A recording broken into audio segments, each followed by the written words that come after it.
भगवान जो भी करता है अच्छा ही करता है। आज मैं सुनाता हूँ आपको एक कहानी, एक राजा और उसके बागवान की। बागवान राजा के लिए प्रतिदिन ताज़े फल लाया करता था।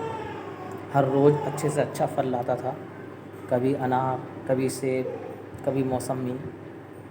एक दिन उसने विचार किया कि आज मैं कौन से फल लेकर के राजा जी के पास जाऊं।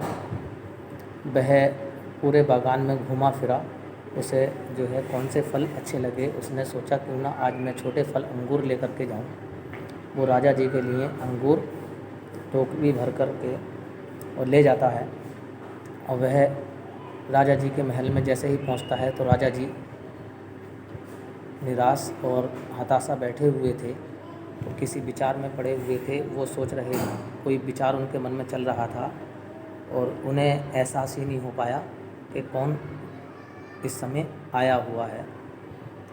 बागान ने फल की टोकरी उनके सामने प्रस्तुत की, सादर प्रणाम करके। तब भी राजा साहब को कोई एहसास ही नहीं हुआ कि मेरे लिए कौन आया है।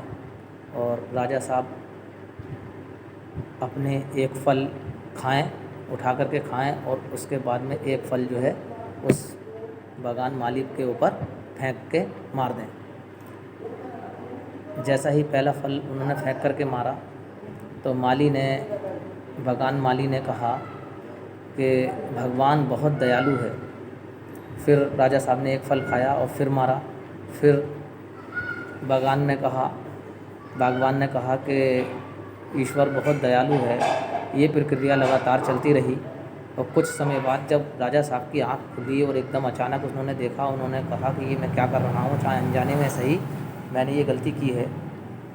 तब बागवान से वो कहता है कि तुम मुझे मतलब ये सहन कैसे कर रहे थे और तुम बार बार ये क्यों कह रहे थे कि भगवान जो भी करता है अच्छे के लिए करता है। तब बागवान कहता है कि राजा साहब, बगीचे में बहुत से फल थे जिसमें अनार, सेब, मौसमी और नारियल और भी बहुत सारे फल थे कि ईश्वर दयावान मैं इसलिए कह रहा हूँ कि आज मैं छोटे फल लेकर के आया। इत्तेफाक है, अगर मैं बड़े फल लाता तो आज मेरा क्या हाल होता। इसीलिए मैं कह रहा हूँ कि भगवान बहुत दयावान है।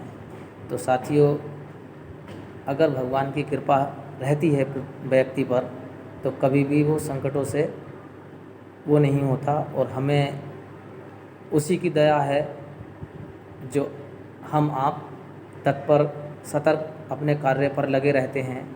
तो कभी भी अपने मन में ऐसा ना विचार करें कि संकटों का सामना जो है वो किसी पर नहीं गुजरता। संकट सब पर आते हैं और वो धीरे धीरे टल भी जाते हैं, क्योंकि भगवान ने ही वो हमें दिए होते हैं और उनका भी समय होता है। थैंक यू साथियों।